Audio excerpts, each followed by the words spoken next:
So I haven't done a commentary video like this in a while, but I really wanted to talk about this today. So as I'm sure most gamers know already, every year or so a politician gets on the news and starts talking about how violent video games are the cause of all the world's problems. Okay, so this is a clip of Donald Trump just over 3 years ago, talking about how bad video games are for the youth. There's a lot of bad things are happening to young kids and young minds, and their minds are being formed.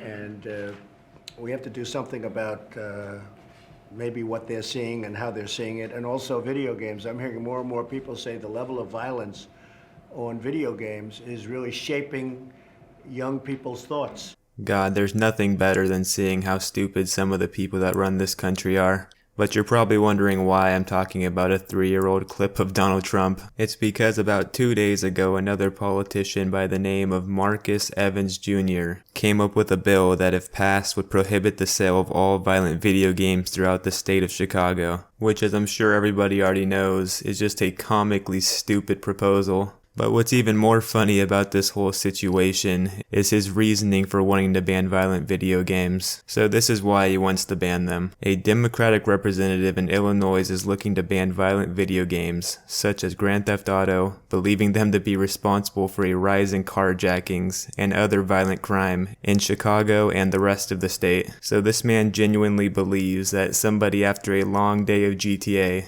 is gonna hop off, open their front door, and go carjack somebody. Like, goddamn, I seriously did not know that politicians were this funny. Like, there is absolutely no way that this dude's not trolling. But this situation doesn't stop there. According to the Fortune, if this bill somehow gets passed, the bill would levy fines of $1,000 per offense to any person who sells or rents a violent video game.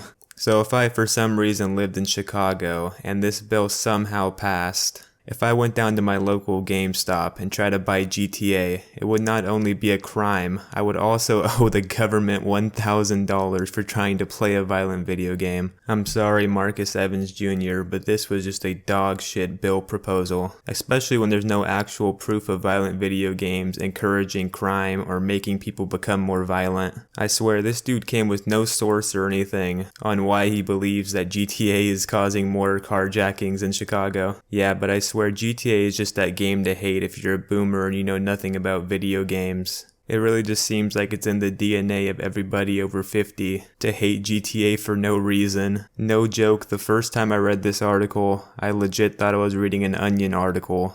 That's how stupid this entire situation is. But in all seriousness, it really seems like every time that there's actually a serious problem in the world, politicians just look for some way to just put it off themselves and put it on something else like violent video games or graphic movies and stuff like that, which people have been doing for years. Even though it's already been proven dozens of times that violent video games or just violent media in general does not make people become more violent. This bill really has no chance of passing. I'm pretty sure this same bill was attempted to get passed years ago and it was ruled in favor of not doing it or not having it. So that's good. At least we know that not all politicians are technologically inept. But yeah, that's pretty much all I wanted to say about this situation. And I think I'll just leave you guys with this. I hope people will finally wake up and realize that gamers truly are the most oppressed group of people in the world.